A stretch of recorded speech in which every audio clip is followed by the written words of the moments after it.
Just before we start the video, I'm excited to announce that the Lazy Masquerade plush is now officially on sale.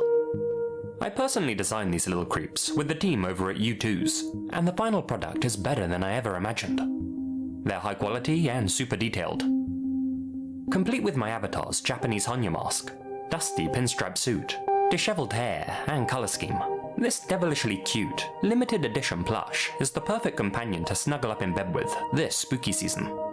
And when I say they're limited, I really mean it. Once these channel mascots sell out, they'll be gone for good, so grab them while they're still hot over at u2s.com. Click the link down in the description or comment section, and let the spirit of Halloween into your heart with this Oni demon, who you just can't help but love.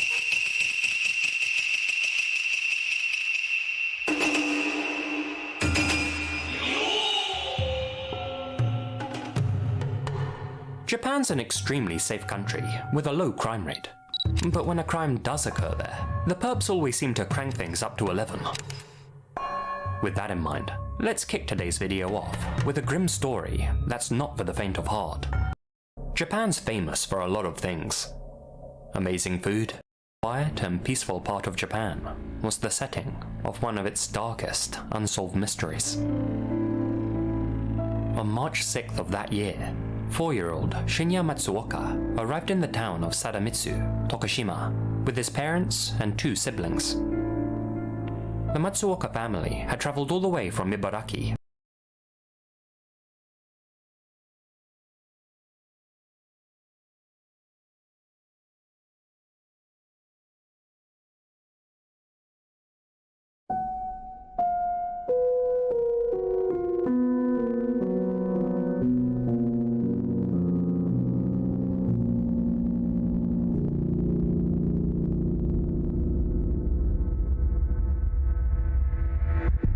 Halloween, a holiday steeped in history and tradition. With the spookiest day of the year fast approaching, I thought it would be fun to mix things up and explore a few of the darkest cases from the past 2 centuries. Expect to hear about a Moroccan cobbler turned human butcher, a Japanese geisha with a taste for vengeance, and a German criminal so depraved the locals began calling him a vampire. But just before we start, this video is sponsored by Raid Shadow Legends. Last time I told you about the hundreds of different champions and artifacts that you can collect in Raid, but today I want to introduce you all to the Doom Tower, a giant prison filled with the most powerful bad guys around. They're planning a breakout, and it's your job to go in and knock some heads, but choose your team wisely. A couple of bosses need specific mechanics to beat them. For example, the Scarab King. He takes barely any damage, unless you reduce his max HP, and if you attack him without a shield buff on, he'll obliterate your team in no time. Right now, Raid's running a trick-or-treat promotion, where you can win a bunch of real-life and in-game prizes, including $1,000 Amazon gift cards, and some of the best epic and legendary Halloween champions in Raid. The best part? It's completely free. All you need is your Raid player ID. Download Raid with my link in the description, then head to trickortreat.plarium.com. Enter your details, spin the wheel, and get your prize. This special event runs from October 15th to November 5th, and once it's over, that's it. So be quick. If you haven't started playing Raid yet, click my link in the description or scan my QR code on screen now, and you'll get unique bonuses worth $30. We're talking a free epic champion, Rector Drath, 200k silver, 1 energy refill, 1 XP boost, and 1 ancient shard, so you can summon awesome champions as soon as you get in game. All that treasure will be waiting for you right here.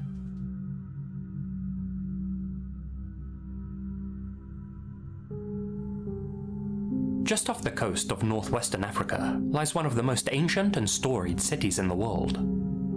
Thanks to the rich ochre of its sandstone buildings, the place was once known as the Red City. But almost 1,000 years after the first bricks were laid, we know it now by another name: Marrakesh. Founded in the year 1070 by Emperor Abu Bakr ibn Umar, the city became one of the jewels of his empire, with Marrakesh rapidly expanding to become a center of culture and commerce.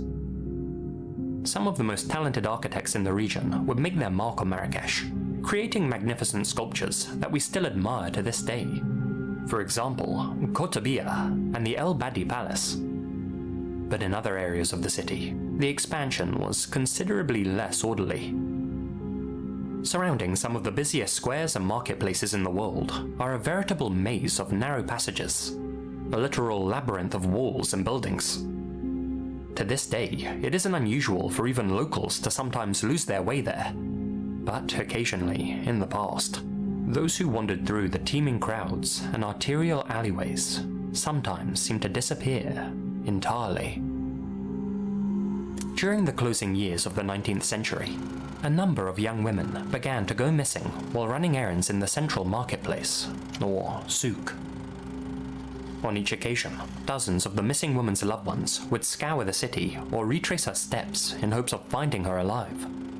But on each occasion, their labors were fruitless, and their daughters, sisters, and wives were never seen again. For years, the pattern continued. A young woman would visit the souk, only to vanish.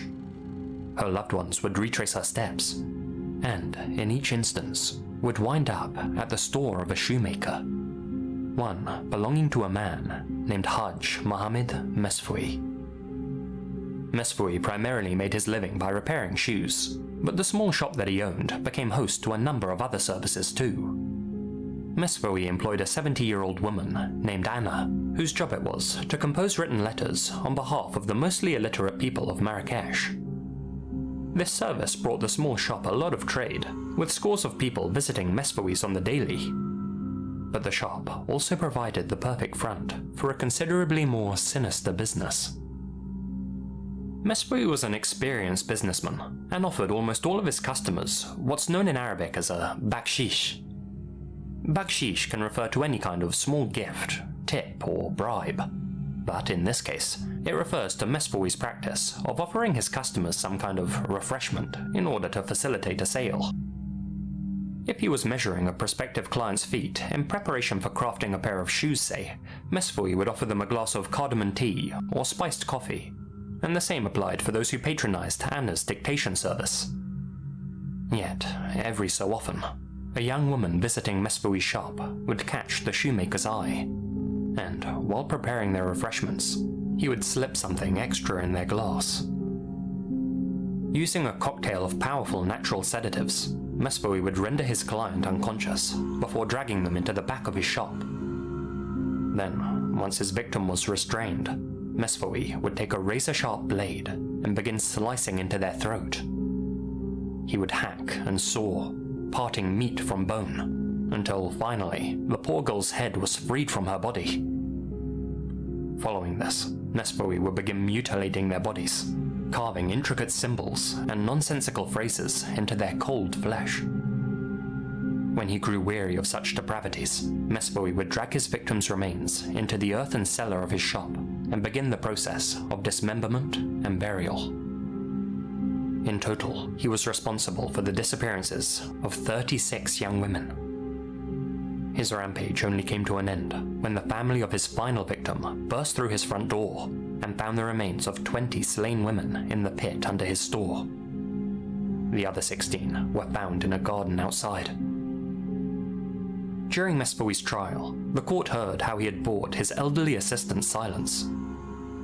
He would gift Anna jewelry lifted from his victim's remains, and in exchange, she turned a blind eye. Anna herself perished during her torture as jailers attempted to coax additional confessions from her, but Mesfoui was doomed to suffer a considerably more drawn-out fate. Following his conviction on May 2nd, 1906, local judges wanted Mesfoui to suffer a long and agonizing punishment, say, being nailed to 2 planks of wood and left to bake in the sun. But international pressure forced Moroccan magistrates to lessen Mesfoui's sentence.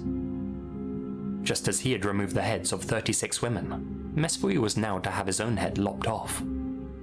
This was something Morocco's European neighbors to the north found more humane. But the judgment came with a caveat. In order to appease the citizens of Marrakesh, who were enraged by this light sentence, Mesfoui was also condemned to daily public lashings for an entire month. The families of his victims whooped and cheered as the flesh on his back was flayed, then doused with vinegar. Weeks later, as the day of Mesfoui's final sentence approached, the citizens of Marrakesh were reminded just how heinous his crimes really were. Once again, unrest began to spread amongst the populace, and once again, the mob demanded that Mesfoui receive a harsher sentence. The authorities stayed silent on the subject, and up until the day in question, everyone believed that Mesfoui would have his head chopped off. Yet, after he was led from his prison cell and into the largest square in the city, officials announced a very different form of punishment indeed. They told everyone that Mesfoui was to be immured. As I've mentioned in past uploads, immurement is where a person is confined to a small, inescapable space that serves as their tomb. They may be locked inside a small box or bricked up inside a wall. It's similar to being buried alive, only with one distinct difference. Those who are buried alive perish from asphyxiation, a relatively quick and painless process compared to the slow starvation that occurs during immurement. Those who are immured experience their own body slowly eating itself, while their tongue swells so much that they can barely breathe. Some deteriorate into such a madness that in the end, death is a mercy.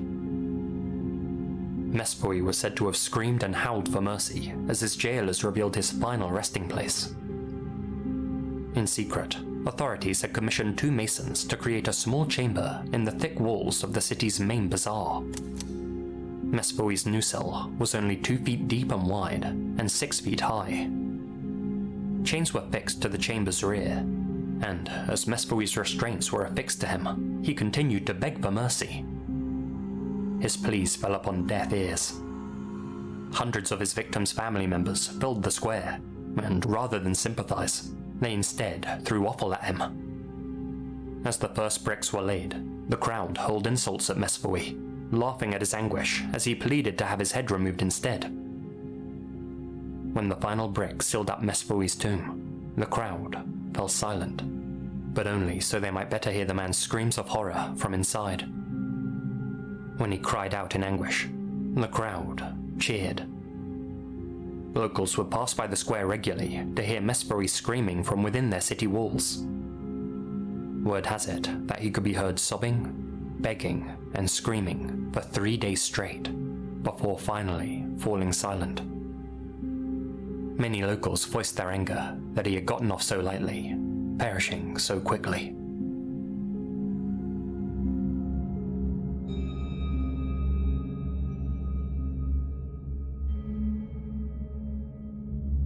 Harada Kinu, or as she would come to be known, Yo Arashi, was born in 1845 on Japan's Miura Peninsula. Little is known about her background, but it's believed that she was the daughter of a fisherman who lived on the island of Jogashima. One source claims that her family was so poor that she was sold to a geisha house in her middle teens, while others state that she joined willingly following her move to Tokyo. But what we do know for certain is that despite her humble beginnings, the girl rose to become one of the most famous and sought-after geishas in all of Japan, and was so beautiful and energetic that she earned the nickname Yo Arashi, a storm in the night. After stints with some of the most powerful provincial lords in all of Greater Tokyo, Yo Arashi found herself living with a man named Kobayashi Kimpei.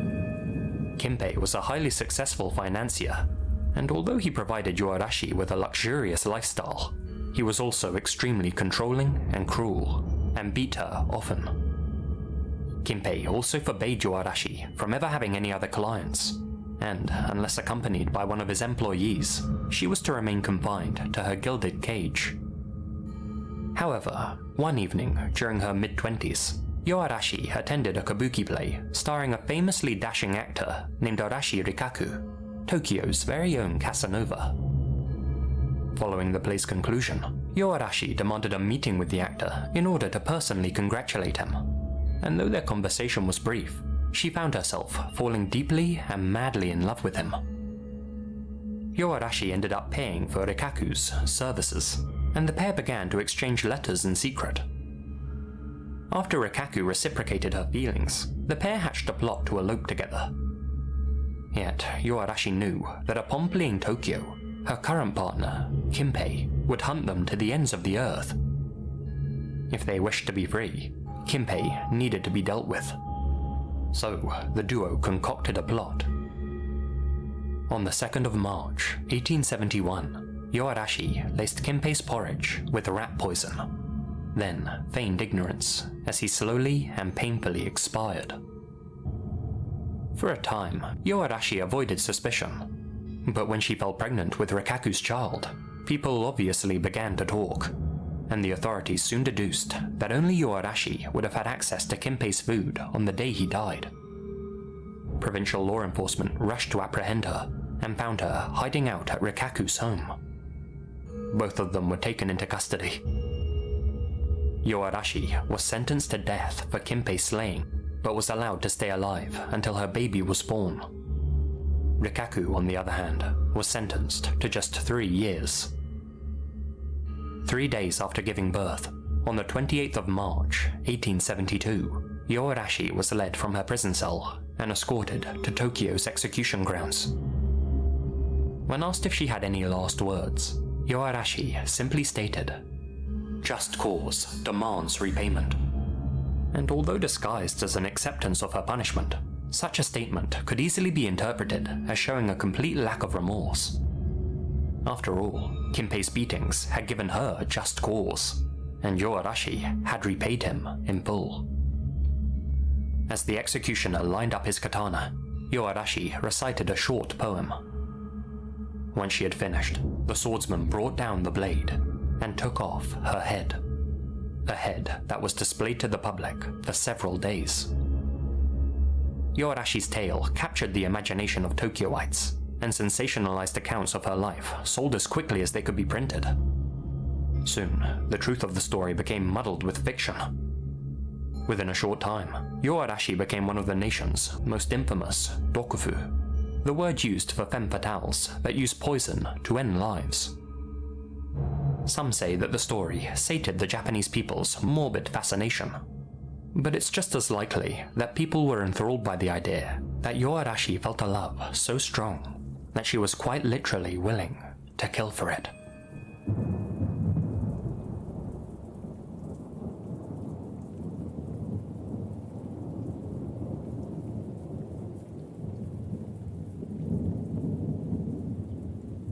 On the 26th of May, 1883, a Mr. and Mrs. Curtin of Mulheim am Rhein, Germany, welcomed their first of 13 children into the world.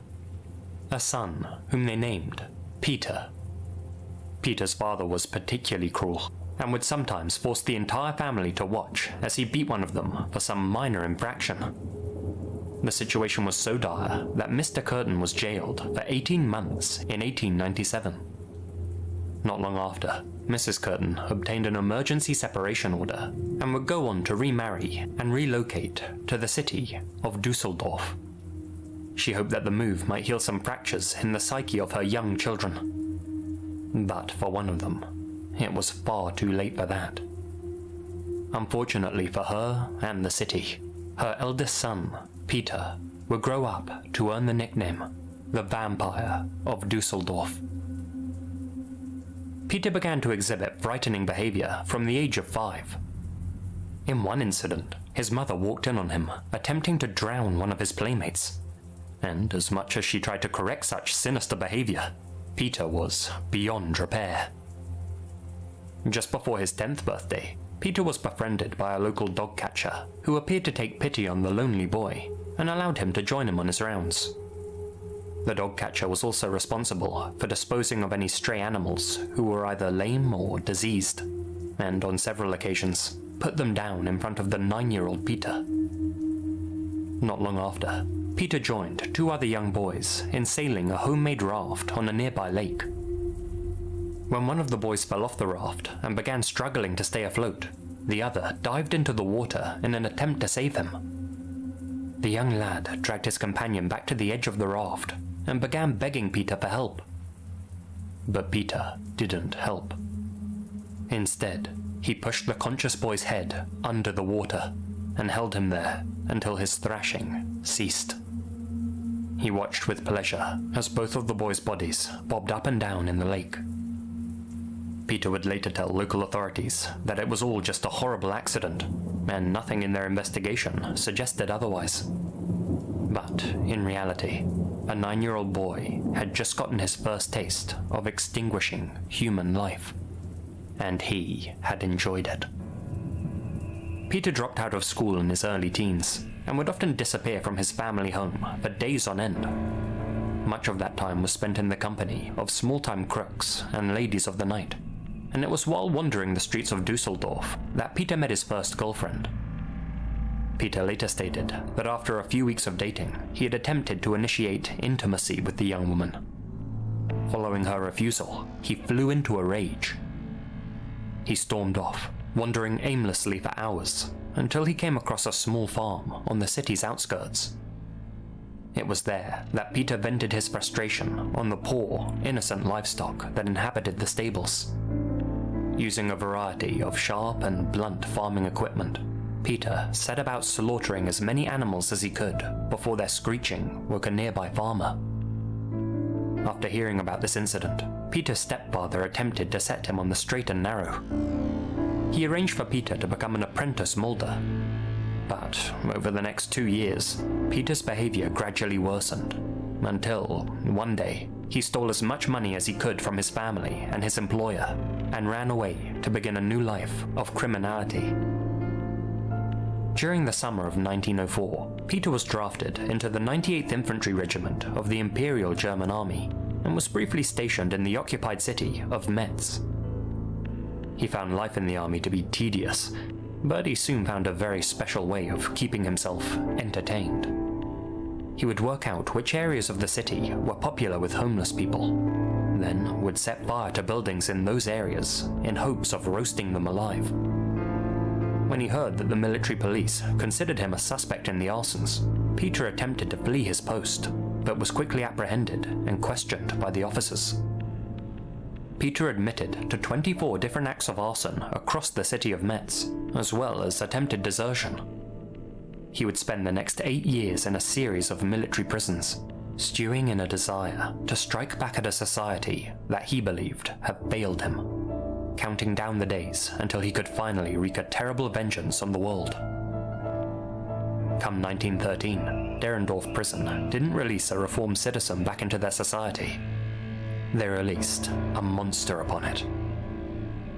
Peter fell back into a life of crime immediately upon release, and it was while burglarizing a tavern in Mulheim am Rhein that he came across a target of opportunity. Tucked up in a blanket in one of the bedrooms was a 9-year-old girl named Christine Klein. As he stared at the serene look on the child's face, all the vengeful jailhouse thoughts that had festered inside of him came rushing back. Peter strangled Christine unconscious before slicing her throat. The very next day, Peter returned to the scene of the crime and sat alone in a small tap house that had a view of the Klein household. As he watched the police officers coming and going, he began to overhear snippets of a conversation from the next table over. Peter's fellow patrons discussed how only a monster could commit such a terrible act, and admitted that the incident had made them fear for their own children's lives. Anyone else might feel shame upon hearing such a conversation, but instead of remorse, Peter felt pride. He would occasionally visit Christine's grave and handle some of the fresh dirt which lay atop of it with pleasure. Following another spell in prison for petty crimes, as well as an unsuccessful and unfaithful marriage, Peter found himself desperate, angry, and alone. There was nothing to dampen his murderous rage, and in early 1929, a then 46-year-old Peter began to act upon his darkest desires. On the 3rd of February 1929, Peter noticed an older woman walking near some parkland. He followed her until they were both alone. Suddenly, Peter rushed up behind her, threw his arm around her neck, and growled, "Don't scream," into her ear. After producing a sharpened pair of scissors, Peter stabbed the woman 24 times, with some wounds being so deep that the scissors struck bone. Less than a week later, Peter ambushed another 9-year-old girl named Rosa Olga. He strangled her unconscious before descending into a frenzy of savage butchery. Once she was deceased, Peter set Rosa's body on fire, then briefly watched her burn before fleeing the scene. February 13th saw Peter attack 45-year-old mechanic Rudolf Scheer. Rudolf was stabbed more than 20 times before Peter gouged his eyes out. Following the discovery of his body, Peter revisited the scene of the crime, feigning ignorance while chatting with police officers. Following an increase in police activity surrounding the slayings, Peter made the decision to lay low until the late summer of 1929. But after a young woman named Maria Hahn caught his eye, he resumed his grisly work. Peter began dating Maria on and off in early August, and after gaining her trust, lured her into a secluded meadow and stabbed her to death. He later stated that it took Maria almost an hour to die, and that he deliberately prolonged her suffering as a form of entertainment, and he went on to taunt local law enforcement by sending them an anonymous letter describing where they could find Maria's remains.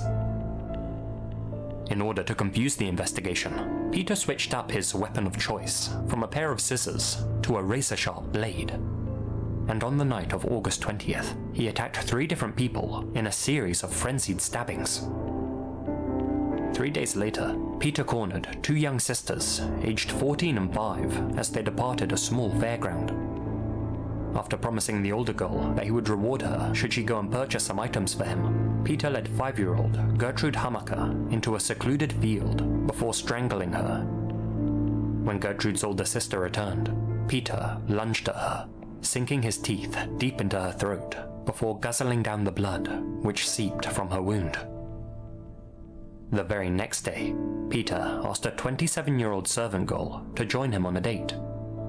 When she refused, he stabbed her repeatedly in the neck and head. Somehow, the servant girl survived her injuries and was later able to give a full and detailed description of her assailant to police officers.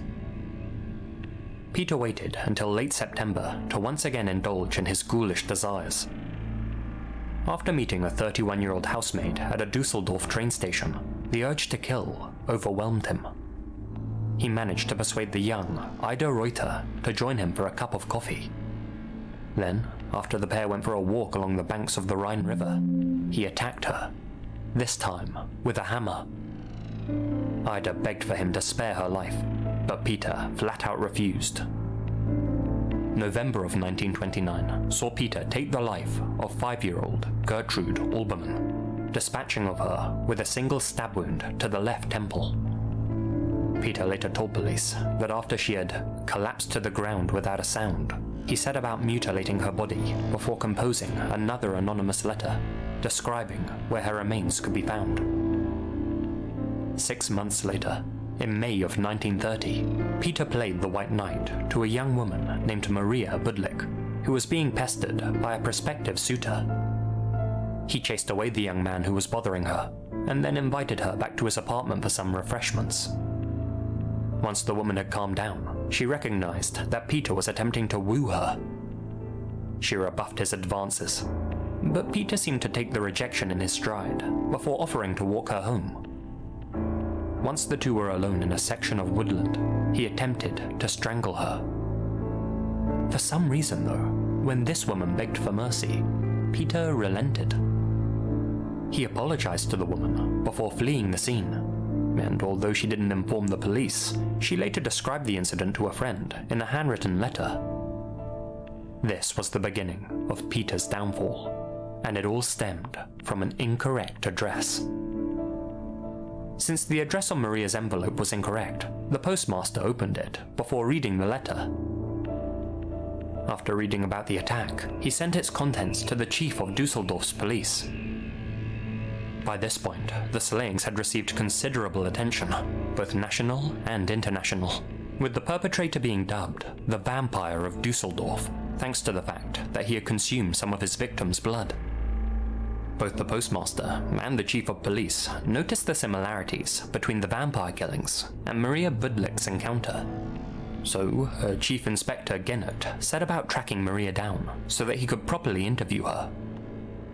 It took some time to convince her, but in the end, Maria agreed to lead police to Peter's apartment. the building's landlady was only too happy to confirm that the apartment belonged to one Peter Curtin. By pure happenstance, Peter walked up to his apartment building just as his lodgings were being searched. He made a run for it, but despite his best efforts to escape justice, was arrested just days later. With a mountain of evidence stacked against him, Peter confessed to being the vampire of Dusseldorf and detailed how he committed a grand total of 68 separate attacks. He offered no apology for his crimes, and instead justified them on the grounds that he was simply striking back at a world that had so horribly wronged him. Peter also added that he found the sight of his victims' insides to be thrilling beyond words, and confirmed that he had drank so much of Maria Hahn's blood that he had vomited shortly after. On the 13th of April, 1931, Peter Curtin stood trial in the same city he had so hideously victimized. At his trial, Peter was interred in a heavily guarded, shoulder-high iron cage to protect him from the enraged relatives of his victims. Initially, he pled not guilty by reason of insanity, but just a few days into his trial, Peter instructed his defense attorney that he wished to plead guilty. Following his apparent change of heart, Peter became much more willing to discuss his own thoughts and feelings regarding his crimes. The judge asked Peter if he felt any remorse, to which Peter responded, quote, "I have none. Never did I think to myself that what I did was bad. The punishments I have suffered have destroyed all my feelings as a human being. That was why I had no pity for my victims, and thinking back to all the details is not at all unpleasant for me. In fact, I rather enjoy it." After just 1 week of evidence and argument, it took the jury little over 2 hours to find Peter guilty of ending 9 lives and attempting to end 7 others.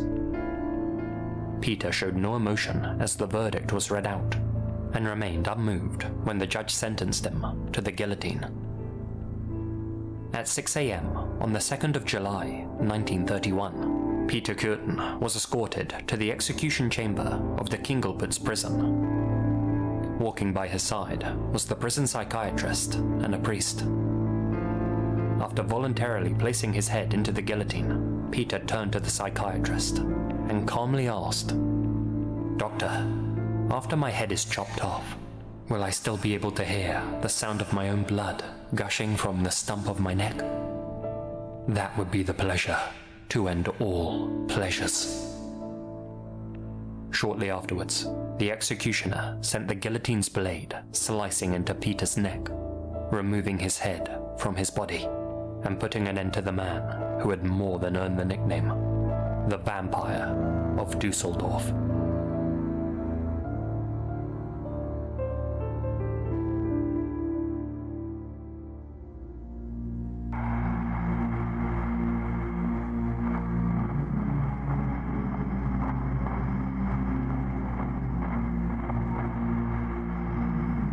Hey guys, Lazy here, and thank you very much for listening.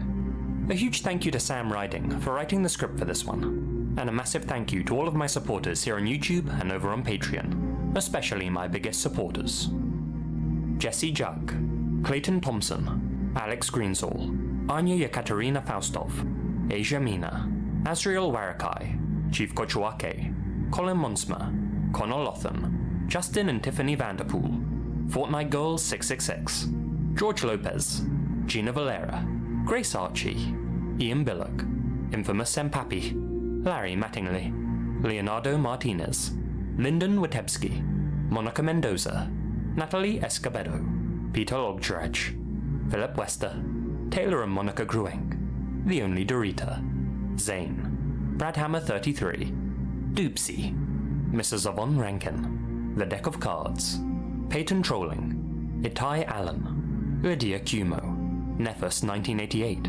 Jacqueline Guevara Phelan, and Torpid Chair 1139. Thank you guys so much for your continued support. Be sure to smash that like button or I'll smash you, and you'll be hearing from me again very soon. Until then, you all stay spooky.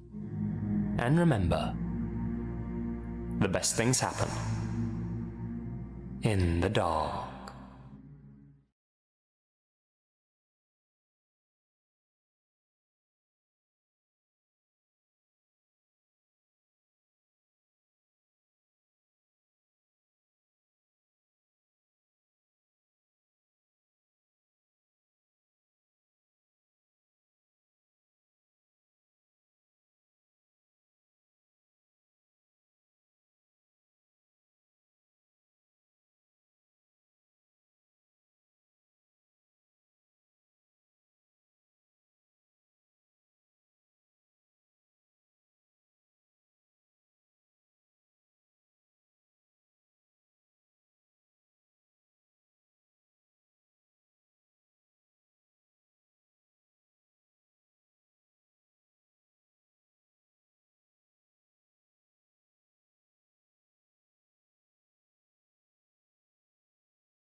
On February 13th, 2017, best friends Abigail Williams, 13, and Liberty German, 14, went for a walk along the Mononhigh Bridge hiking trail just outside Delphi, Indiana. The pair had the day off from school and thought it would be fun to get some fresh air, stroll through the woods, and traverse the old railway track that ran over Deer Creek. It was an excursion that neither girl would come back from. I and many other YouTubers have already covered this case in the past, but to quickly recap. At 1:35 PM, Liberty's sister dropped both girls off on County Road 300 North, east of the Hoosier Heartland Highway. From there, the girls made their way to the hiking trail. At 2:07 PM, Libby posted a photo to her Snapchat, showing Abby walking over the bridge. After posting that image, the girls were never heard from again. Their parents reported them missing at 5:30 PM when they failed to meet Libby's father for their scheduled ride home. The area surrounding the bridge was thoroughly searched, but there was no sign of either girl anywhere. The following day, at around noon, their bodies were found about a half-mile away in a wooded area on the north bank of Deer Creek. Their exact COD has never been revealed to the public.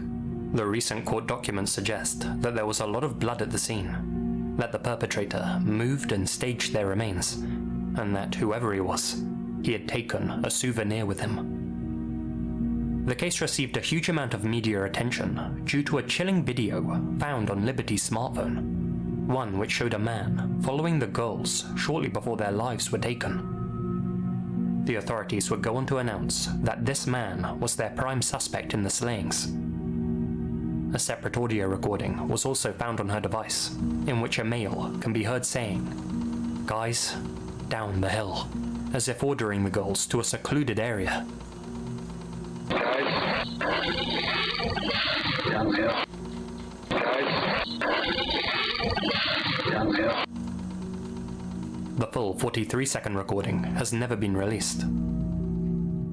Thanks to Libby's quick thinking and mental fortitude, detectives had a lot to work with, and this still image of the prime suspect, taken from Libby's video, was circulated.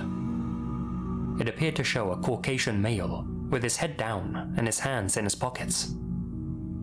A composite sketch of the suspect was also released, one which would later be updated to this. It was created from eyewitness reports of a man seen walking along the trail around the same time the girls went missing. The investigators also stated that they believed the perp was a local, someone familiar with the layout of Delphi. Over the years, several people of interest were identified and investigated. The most promising development occurred in 2020, when a man named Keegan Klein was taken into custody. Although he'd been arrested for cheese pizza charges, Klein was seriously considered to have been involved in the Delphi slayings. He lived close to where the incident took place, and bore a strong resemblance to the suspect in Libby's video. Klein also made use of a fake online profile. Under the username Anthony Shots, Klein pretended to be a millionaire heartthrob, and used a model's photo to catfish young girls in and around Delphi, getting them to send illicit photos of themselves, and having them meet him in person. Hauntingly, one of the girls that he had been in contact with was Liberty German. In fact, Liberty had been chatting with Anthony Shots on the day that she and Abby had their lives taken from them. But despite being a depraved sicko, who quite rightly is rotting behind bars as we speak, it turns out that Klein wasn't actually the Delphi slayer, and despite a few other promising leads, the authorities just couldn't seem to pin anyone to the case. It began to feel as if they might never be able to. For over half a decade, the small, close-knit Delphi community lived in fear for their children's lives, knowing that this monster was still out there, and likely living amongst them. But just last month, police in Indiana made a huge announcement. On October 31st, 2022, more than 5.5 long years after their young lives had been cut short, a 50-year-old man was charged in connection with Abby and Libby's murders. Richard Allen, a local father who worked at a CVS store in the heart of the community, and who lived just 1 mile away from Abby Williams' house. Prior to this announcement, his name had never been linked to the case. Unlike other potential suspects, Alan was considered to be just a normal, everyday guy by those who knew him. He had lived in Delphi for 15 years and was someone the residents thought they could trust. Certainly not the type of guy to draw suspicion. But in the words of Libby's grandfather, Alan had been hiding in plain sight the entire time. This photo, released by officials, shows Alan posing for a selfie alongside his wife in JC's Bar and Grill, Delphi. In the background, the sketch of the suspected killer can be seen on the wall. According to the bar owner, Alan was a regular customer who liked to sit near that sketch whenever he could. He would often discuss the unsolved slayings with other patrons, talk about what a tragedy it was, and theorize about who the killer may have been. At this present moment, the authorities are remaining tight-lipped about how they landed on Alan as the culprit, but it surely can't be a coincidence that Keegan Kline appeared in court on October 20th, just 11 days before Alan was arrested out of the blue. According to Kline, he had shared and rented his Anthony Shots account with, quote, a lot of other people in the Delphi area. Terrifying to think that a group of sickos like this may exist in such a small community. Perhaps Kline gave Alan up as part of a deal with the authorities. That's just speculation on my part, and I'm sure more details will be revealed soon. What's important is that detectives are confident they've found their man. No doubt a long and emotionally exhausting trial lies ahead, but with any luck, the man behind the Delphi slayings has finally been unmasked, and the Williams and German family can find some closure. Alan's trial is set to begin in March 2023.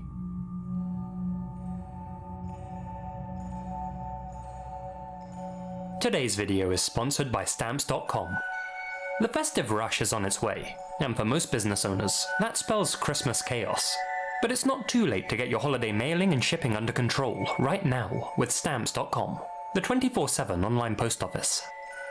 Stamps.com lets you print your own official postage and shipping labels in seconds, so you can skip the chilly trip to the post office and focus on your customers and business. Their software lets you access all of the post office and UPS shipping services you need, and automatically selects the best delivery option based on price, package size, weight, and required delivery date. As long as you have a computer and a standard printer, you're good to go. And if you need a package pickup, you can easily schedule one through the Stamps.com dashboard. I love using Stamps.com because of the amazing savings I can make.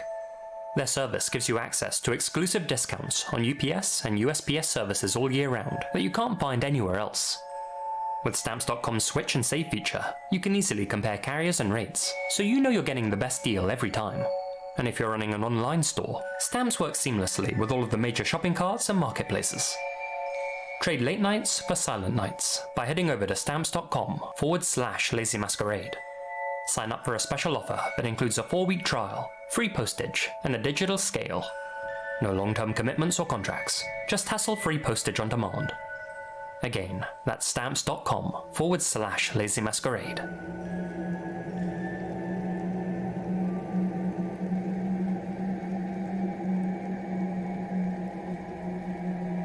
Many years ago now, I covered the case of the Somerton Beach Man, otherwise known as the Taman Shud mystery. To recap, on the morning of December 1st, 1948, the body of an unknown man was found lying on Somerton Park Beach, just south of Adelaide, Australia. He had perished at approximately 2 a.m. that morning. Due to YouTube's strict guidelines nowadays, I can't show you photographs of the man's face after he'd been found, though if you want to check those out for yourself online, they're not horrific to look at or anything. But this plaster cast gives you an idea of how his remains appeared, and this 3D reconstruction shows you how he may have looked during his life. The man was in his 40s or 50s, measured 5 feet 11 inches, and was well built and well dressed. Whoever this man was, he had clearly passed away in his sleep, with his head resting against the seawall and his legs stretched outwards. His COD couldn't be determined. He hadn't died of natural causes, but there were no signs of a struggle. It was strongly suspected that an undetectable poison was used to end the man's life. no form of ID was found on his person, leading the authorities to dub him the Somerton Beach Man. The man had arrived in the city just one day before his untimely end. In his pocket, they found an unused train ticket to Henley Beach, which had been purchased at the station about 20 hours before his body was happened upon, and shortly after he had arrived in the city. It seemed as if he had only planned to stop over in Adelaide, but for whatever reason, missed his outgoing train. The man's suitcase was discovered inside one of the station's lockers 1 month later. The case contained a red dressing gown, a pair of size 7 slippers, 4 pairs of pants, pajamas, shaving items, a pair of trousers, an electrician's screwdriver, a blade cut down into a short, sharp instrument, a pair of scissors with sharpened points, pencils, and stationery. Strangely, all of the name tags and labels on the man's clothes had been torn off. That is, except for on his tie, which still bore a name tag with the name T. Keane printed on it. His case also contained a laundry bag bearing the name Keane, and an undershirt with the name Keane spelled without the E. Nobody named T. Keane was missing in any English-speaking country. It's believed that the man had left these tags on because Keane wasn't his name, and was instead some sort of alias that couldn't be linked back to his real identity. 5 months after his body was discovered, a pathologist re-examined the Somerton man's remains and found a secret compartment sewn into his trousers, which up until that point, nobody had spotted. Inside that hidden pocket was a small, rolled-up piece of paper with an eerie message printed on it. In an unusual font, it simply read, Taman Shud, a Persian phrase meaning the end, or it's over. The words had been ripped from a rare New Zealand edition of the Rubaiyat of Omar Khayyam, a book of Persian poetry. The exact copy was found discarded inside the parked vehicle of a random pedestrian. Investigators examined the book and found yet another cryptic clue on the back cover, a handwritten phone number. They tracked down who the number belonged to, a nurse named Jo Thompson who lived in Glenelg, a suburb of Adelaide. Her house was just 400 meters from where the man's body was found. According to the authorities, when they interviewed this Jo Thompson, she became visibly distressed, to the point where she almost fainted, but insisted that she had no idea who the Somerton Beach Man was. Detectives later stated that they thought Jo was being evasive and avoided answering their questions. Interestingly, Jo also had a son named Robin, who bore a strong resemblance to the Somerton Beach Man. They both shared 2 rare genetical features: hypodontia of both lateral incisors, a feature present in just 2% of the population, and a larger upper ear hollow than lower ear hollow, present in just 1% of Caucasians. The chances of them not being related were estimated between 1 in 10 million and 1 in 20 million. As a result, many began to speculate that Robin was the Somerton Beach Man's son, and that his mother, Jo, was hesitant to identify his body because she was engaged to another man. She asked the officers not to print her real name in the newspaper, as she didn't want her soon-to-be husband knowing that they had questioned her. Next to the phone number in the book, the man had scribbled a seemingly random jumble of letters and numbers. Given the time period, many people suspected that this may have been some sort of secret code, and that the Somerton man may have in fact been a Cold War spy. The theory that this was a code was backed up by the 2nd and 4th lines being extremely similar. That seemed to suggest that the man had made an error with his encryption. Expert and amateur cryptologists did their utmost to crack the code, but all of their attempts were ultimately unsuccessful. Realizing that the man may have been an international agent, the Australian police sent his post-mortem photos and fingerprints to their counterparts in the US, UK, South Africa, and several other allied nations, but none of them had any idea who the man was. No records or paper trails led back to the man. No missing person reports were filed for anyone matching his description. None of his friends or relatives came forward to ID his body. It was as if he had never existed at all. the unknown man was buried in Adelaide. For years, flowers mysteriously appeared at his graveside. In recent years, the unsolved mystery of the Somerton Beach Man gained a lot of fresh attention, primarily thanks to it being widely discussed by internet web sleuths and content creators. The extremely mysterious nature of the case, and the plethora of unanswered questions surrounding it, struck a chord with readers and listeners, and tickled the grey matter of millions of true crime fanatics, helping the case to stand the test of time. Where had the man come from? How had he died? Why was there a secret compartment sewn into his trousers?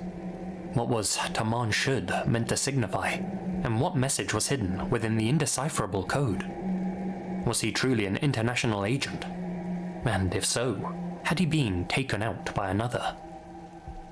As the decades passed, more and more people steadily pondered those questions, and countless others, though for all that time, no definitive answers were ever uncovered.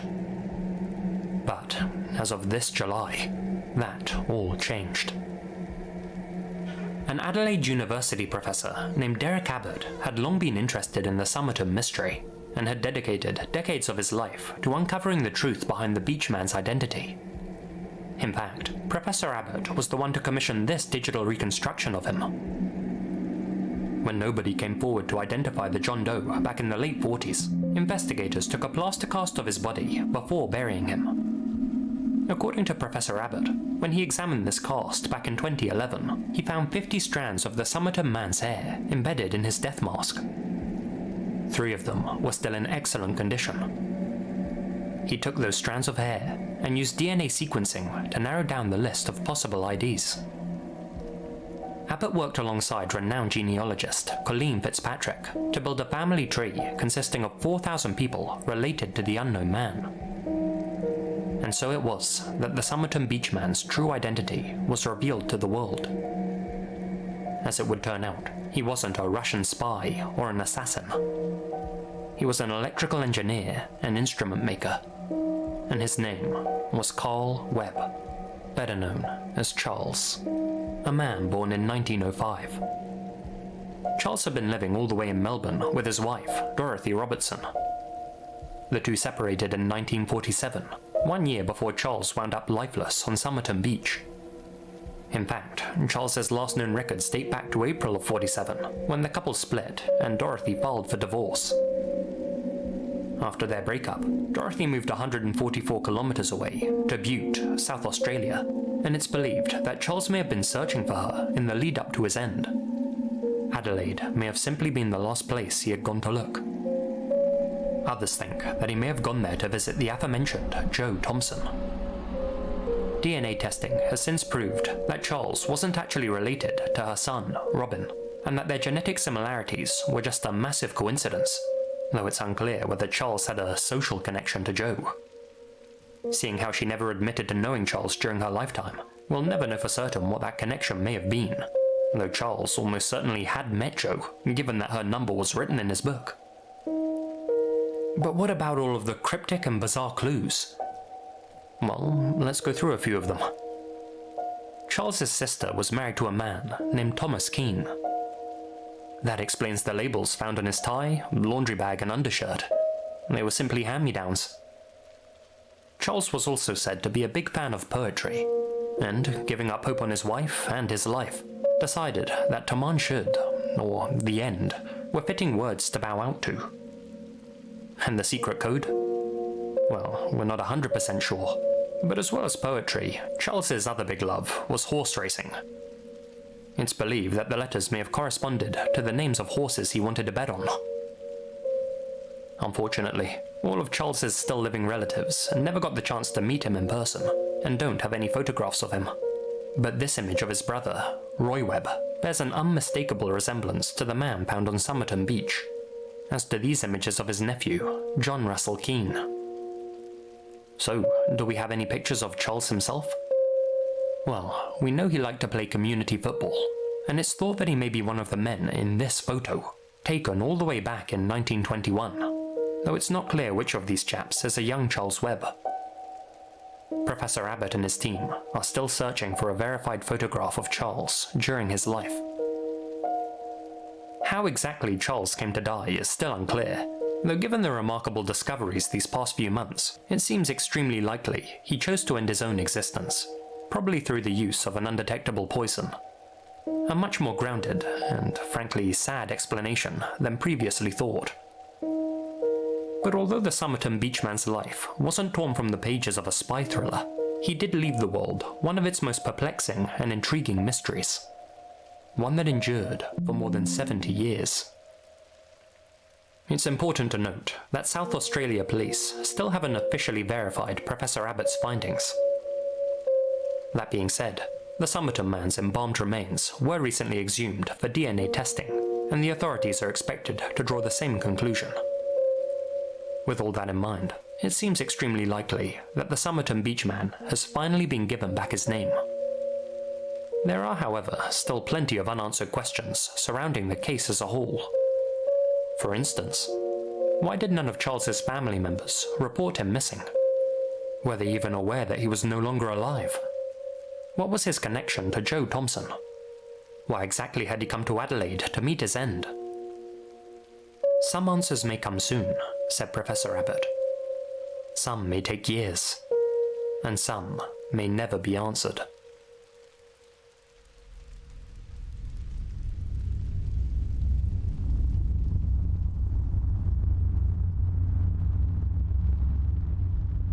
Let's end things on a short and bittersweet note.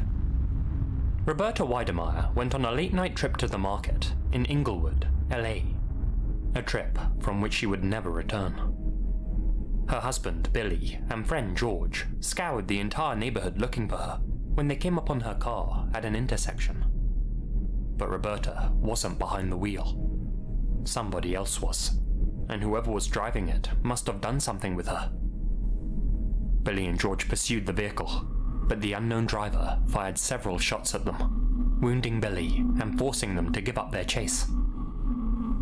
The car was later found abandoned. Curled up inside the trunk was Roberta's lifeless body.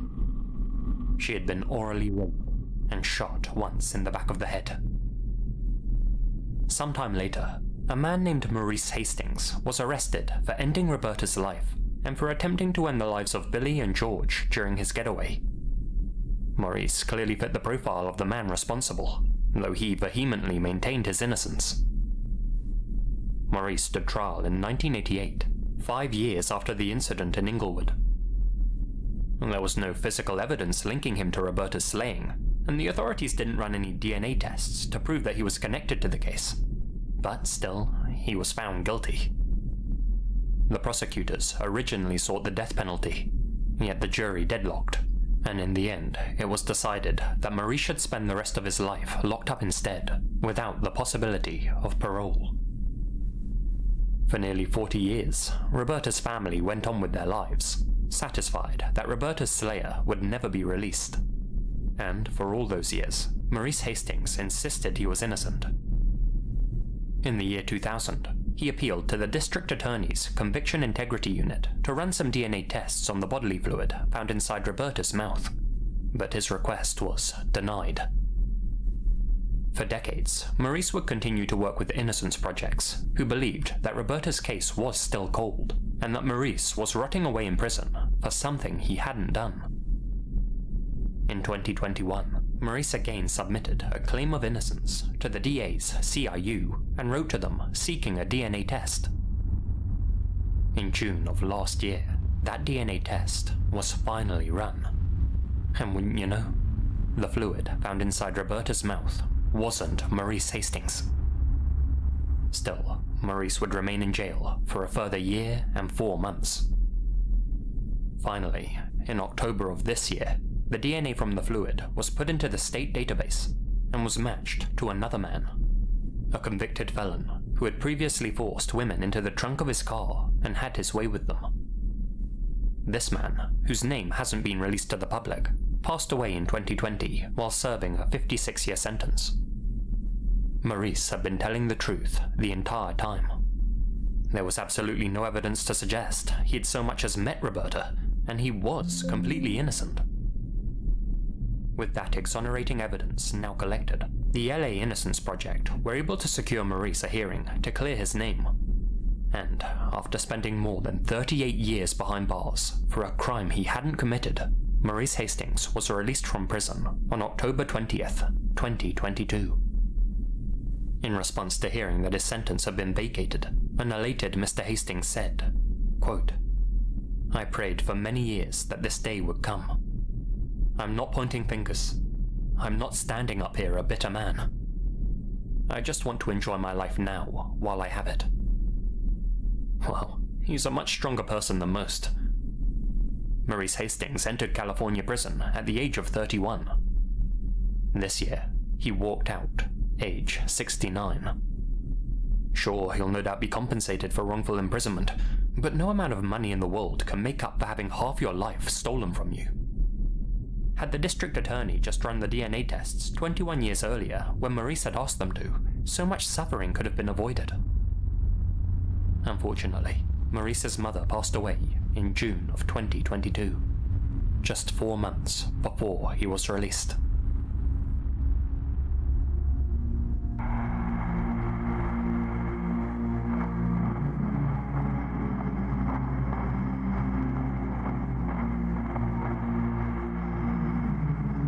Hey guys, Lazy here, and thank you very much for listening. Just before the video ends, I'd like to say a huge thank you to all of my supporters here on YouTube and over on Patreon, especially my biggest supporters. Shona Geisler, Lloyd Thomas, Peyton Trolling, Itai Allen, Torpid Chair 1139, Nephus 1988, Lydia Cumo, Jesse Jug, Clayton Thompson, Alex Greensall, Anya Yekaterina Faustov, Asia Mina, Azriel Warakai, Chief Kochwake, Colin Monsma, Connor Lothan, Doopsy, Dustin and Tiffany Vanderpool, George Lopez, Gina Valera, Grace Archie, Ian Billock, JB Funk, Leonardo Martinez, Lyndon Witebski, Monica Mendoza, Philip Wester, Peter Loggeredge, Taylor and Monica Gruenk, The Only Dorita, Zane, Brad Hammer 33, Mrs. Yvonne Rankin, and the deck of cards. Thank you guys so much for your support. You all stay spooky. And remember, the best things happen in the dark.